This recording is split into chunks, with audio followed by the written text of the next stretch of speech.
uma palavra da parte de Deus aos nossos corações, que se encontra em 2 Crônicas, capítulo 7, o verso de número 11 ao verso de número 15. Diz assim a palavra do Senhor. Nesse texto nós vemos que Deus, ele faz uma aliança com Salomão, com o rei Salomão. Diz assim a palavra do Senhor: acabou Salomão a casa do Senhor e a casa do rei, e tudo quanto o Senhor intentou a fazer na casa do Senhor e na sua casa, prosperamente efetuou. De noite apareceu o Senhor a Salomão e disse: ouvi a tua oração e escolhi este lugar para a casa do sacrifício.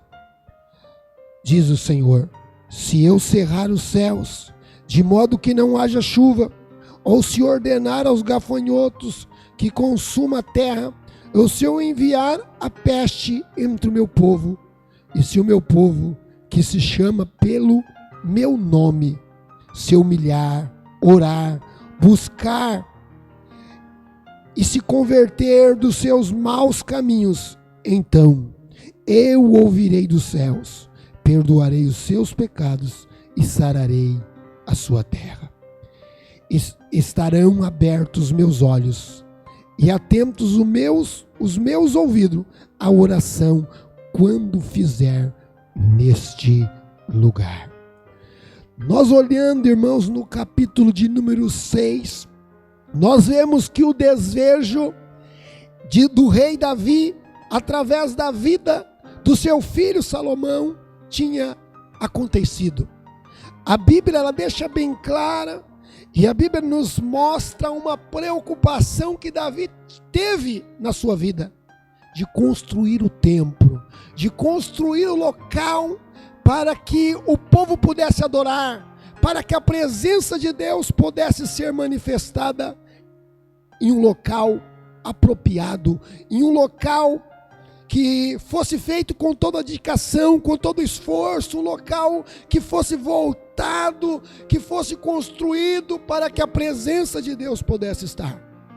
E a Bíblia nos mostra no capítulo de número 6, o capítulo inteiro, que a conclusão do templo foi realizada.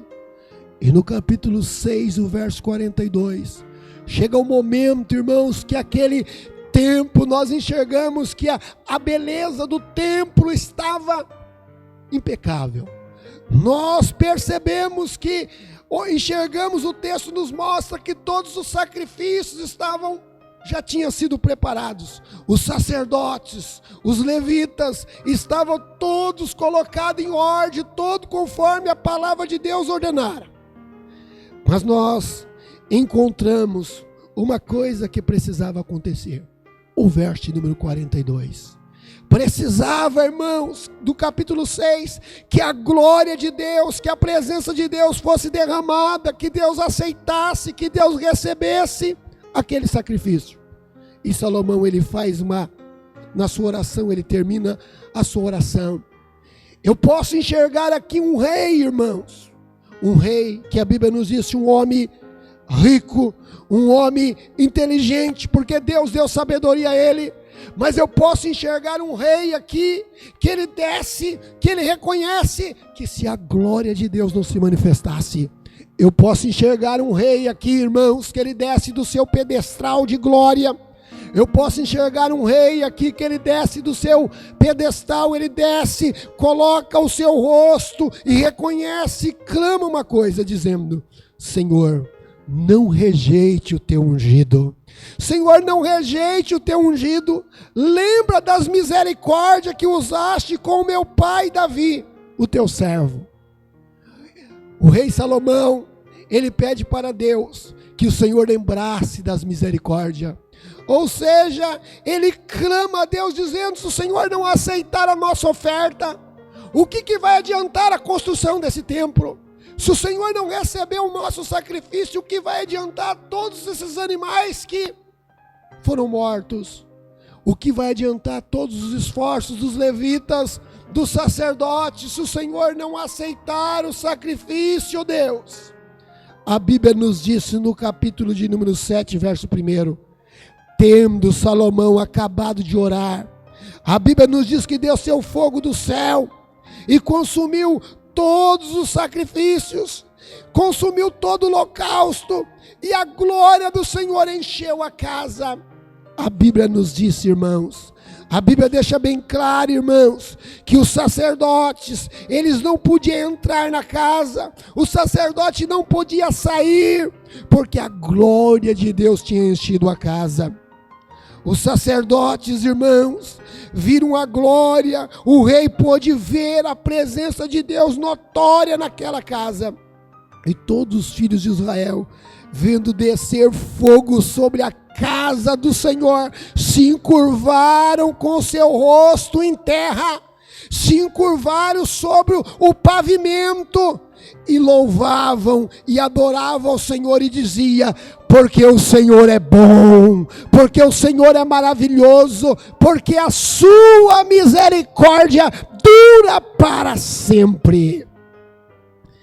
E nós vemos, irmãos, que o Senhor recebeu o sacrifício que foi oferecido, mas nós percebemos que quando nós oferecemos algo para o Senhor, nós precisamos separar o melhor que nós temos. Nós precisamos separar tudo aquilo que nós temos de bom, tudo aquilo que o Senhor tem nos dado melhor, e reconhecer que se Deus não receber, em vão será todo o nosso esforço. Mas no capítulo 7, o verso de número 11, o texto diz que o Senhor faz uma aliança novamente com o rei Salomão. Ou seja, o Senhor, irmãos, Ele retrata novamente, o Senhor trata, irmãos, novamente deste pacto importante com Salomão.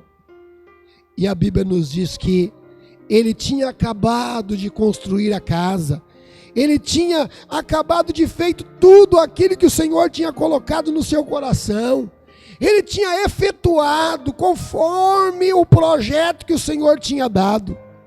E a Bíblia nos diz que o Senhor aparece a ele de noite, o Senhor aparece a Salomão à noite, e ele pode ouvir uma coisa maravilhosa, ele pode ouvir uma voz linda, ele pode ouvir uma voz comovente, ele pode ouvir uma voz que faz o homem regozijar, ele pode ouvir uma voz que faz o homem saltar. O Senhor disse para ele: ouvi a tua oração. Irmãos, às vezes nós estamos tão ansiosos, querendo ouvir tantas notícias boas, querendo ouvir tantas novidades, e esquecemos que nós podemos ouvir uma voz tão meiga, nós podemos ouvir uma voz tão serena, nós podemos ouvir uma voz lá no nosso quarto, nós podemos ouvir uma voz que vai nos dar esperança, nós podemos ouvir uma voz que vai nos dar força, nós podemos ouvir uma voz dizendo para nós: ouvi a tua oração, ouvi o teu gemido. O Senhor disse ao rei Salomão: ouvi a tua oração, e escolhi para mim este lugar, escolhi para mim esta casa, escolhi este lugar para que seja oferecido sacrifício, escolhi este lugar como casa de sacrifício. Irmãos, você já imaginou, no meio dessa dificuldade, no meio dessa situação que o mundo está ouvindo, você lá na tua intimidade com Deus, você lá no teu quarto, você lá dobrando e clamando a Deus, pedindo ao Senhor que você quer conhecer mais o Senhor falar com você: ouvi a tua oração, e eu quero fazer de você morada do meu Espírito, eu quero fazer de você uma bênção, eu quero levantar você para pregar o Evangelho, eu quero levantar você para evangelizar, eu quero levantar você para saquear almas que estão descendo à sepultura. É muito lindo, mas o Senhor disse mais ao rei Salomão: eu ouvi a tua oração. No verso número 13 ele diz assim: se eu cerrar os céus, de modo que não haja chuva, ou se eu ordenar aos gafanhotos que consuma a terra, ou se eu enviar a peste entre o meu povo, Irmãos, nós não podemos esquecer que quando o homem distancia de Deus, Deus tem as suas maneiras de fazer o ser humano, fazer o salvo se aproximar dele. Na oração sacerdotal do capítulo de número 17 do Evangelho de João, o Senhor, ele faz uma oração, e naquela oração o Senhor já nos inclui dizendo que todos que o Pai o deu, nenhum se perdeu. Todos que o Pai deu a ele, nenhum se perdeu. E o Senhor faz a menção ali dizendo, o Senhor deixa bem claro dizendo, a não ser o traidor, a não ser Judas que o traiu.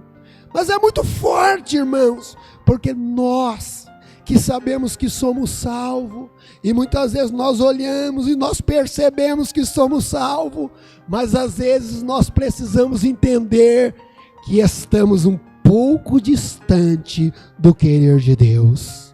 E de que maneira que Deus nos faz aproximar da tua presença?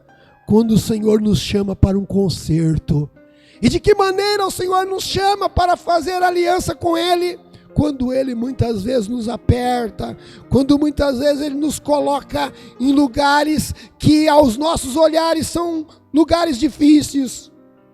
E o Senhor disse, se eu cerrar o céu, de modo que não haja chuva, se ordenar aos gafanhotos que consumam a terra, ou se eu enviar a peste entre o meu povo.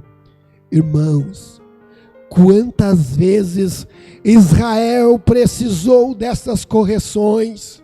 Quantas vezes nós vemos no Antigo Testamento, quantas vezes nós enxergamos este povo que Deus tirou com a sua mão forte lá do Egito?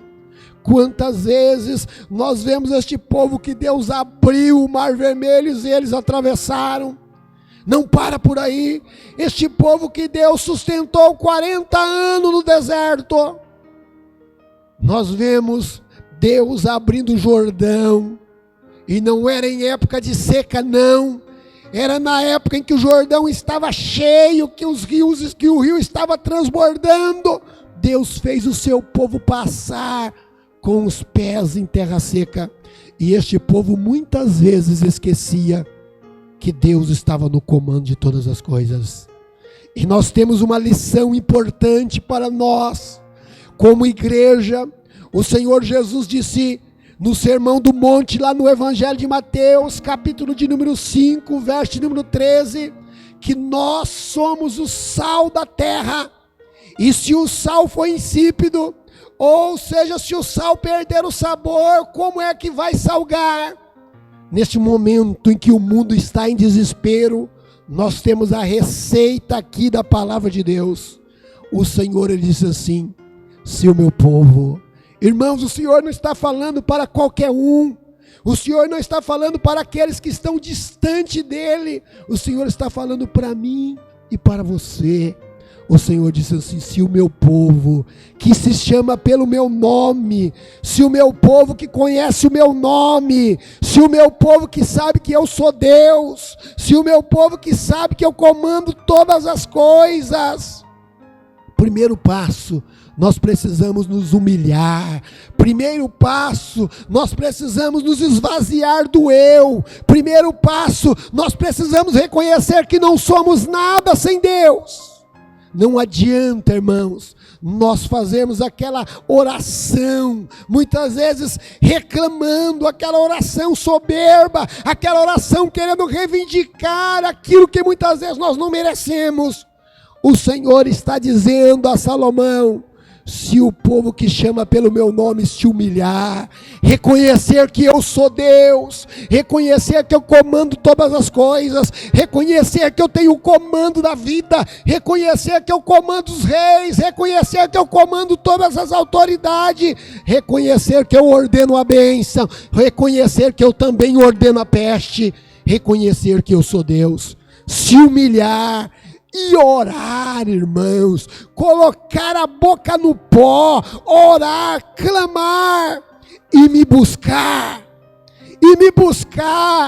pedir a minha presença, pedir esta companhia. Quantas vezes, irmãos, nós percebemos que as pessoas só querem a bênção e não querem o dono da bênção, não quer viver próximo de Deus. O Senhor está dizendo, e se converter? Converter, irmãos, é a mesma coisa de você estar indo com o seu carro e você perceber que você está indo errado. Você faz uma conversão, reconhecer que você está errado, reconhecer que você precisa se consertar, reconhecer que você precisa do milagre de Deus. Você precisa da presença de Deus. O Senhor disse assim, então eu ouvirei, aleluia, então eu ouvirei dos céus, perdoarei os seus pecados e sararei a sua terra. Irmãos, para que as nossas orações sejam aceitas, para que nós vivemos o querer de Deus, a vontade de Deus, nós precisamos nos enquadrar neste verso, nós precisamos olhar para a nossa vida, fazer uma análise de que maneira nós estamos vivendo. Será que nós estamos vivendo conforme Deus quer? Será que nós estamos vivendo segundo o querer, segundo a vontade de Deus? Ou será que nós estamos vivendo segundo aquilo que nós pensamos ou achamos? Deus não quer que nós vivemos assim. Deus quer despertar nós como igreja. Nós como igreja, nós precisamos mostrar ao mundo que o nosso Deus tem a solução. Nós precisamos mostrar ao Brasil que o nosso Deus, ele tem a saída. Mas de que maneira? Através da nossa vida, através da nossa humilhação, através da nossa intercessão, através do reconhecimento que se nós não nos converter, que se Deus não derramar a tua misericórdia sobre as nossas vidas, nós pereceremos. Quando nós fazermos todas essas coisas, quando a gente faz isso, a gente pode perceber que Deus, irmãos, Ele vai atender a minha e a sua oração. Aí o verso número 15, o Senhor diz assim, estarão abertos os meus olhos e atentos os meus ouvidos à oração que fizer neste lugar. Irmãos, oração sem reconhecimento que Deus é Deus não funciona. Nós precisamos ser sensível ao Espírito Santo. Nós precisamos, como templo, nós sabemos que na nova aliança, nós sabemos, irmãos, que nós somos o templo do Espírito Santo, nós sabemos que somos a igreja de Cristo. O apóstolo Paulo, escrevendo em primeira carta aos Coríntios, capítulo 6, verso de número 19, ele diz assim, ou não sabeis-vos que sois o templo do Espírito Santo? E o verso 20, ele diz assim, foste comprado com um bom preço, ou seja, você é a propriedade de Deus, nós somos propriedade de Deus. E muitas vezes, irmãos, eu fico até perguntando, como propriedade, você tem a sua propriedade, você tem aquilo que é seu, você manda, você faz aquilo que você quer. Se você quiser trocar o piso da sua casa, você não vai perguntar para ninguém. Se você quiser vender o seu carro, você vai e vende.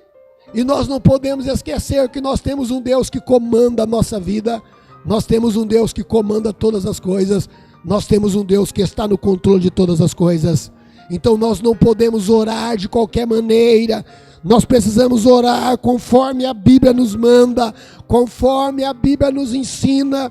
Nós precisamos nos humilhar, nós precisamos muitas vezes descer de posições, nós precisamos reconhecer que o Senhor é Deus, nós precisamos reconhecer que nós não somos nada sem a presença de Deus, nós precisamos reconhecer que a nossa nação precisa de um avivamento, nós precisamos reconhecer que se Deus não for com o Brasil vai perecer. Nós precisamos reconhecer, irmãos, que sem a presença de Deus nós perecemos. E o que fazer nesta situação? Nós temos um Deus que é a nossa saída. A receita está aqui. O Senhor disse no verso número 15, depois de tudo isso feito, estarão abertos meus olhos. Ou seja, depois de o reconhecimento que você não é nada, depois que você se humilhar, depois que você clamar, depois que você colocar a sua casa em ordem, depois que você tirar tudo aquilo que Deus não se agrada, o Senhor diz que aí os teus olhos estão atentos e os seus ouvidos estão atentos também à oração que fizer. Ao contrário disso, irmãos, nós vamos orar e vai parecer que as portas estão fechadas, mas quando nós oramos, aquela oração, irmãos, que não é aquela oração à distância, irmãos. Tem muitas pessoas que vai orar e parece que ele está orando aqui e Deus está a milhões de quilômetros. Nós precisamos fazer aquela oração que a Bíblia nos ensina, reconhecendo que não somos nada e pedir que esta presença linda venha aproximarmos de nós. E eu quero dizer que você precisa do seu emprego, nós precisamos do nosso trabalho, nós precisamos da saúde, nós precisamos de todos os bens, todas as coisas materiais, para que possamos viver uma vida digna, para que possamos ter uma vida perante a nossa sociedade. Precisamos pagar os nossos tributos, precisamos cumprir com as nossas obrigações como igreja. Nós não estamos isentos dessas responsabilidades, mas como igreja nós temos um dever. Como igreja, o Senhor diz que nós somos o sal da terra e nós somos a luz do mundo. Em meio ao desespero, em meio à dificuldade, a igreja de Deus tem uma saída. Como igreja, irmãos, nós temos uma saída. Eu quero dizer para você que você não está sozinho neste momento.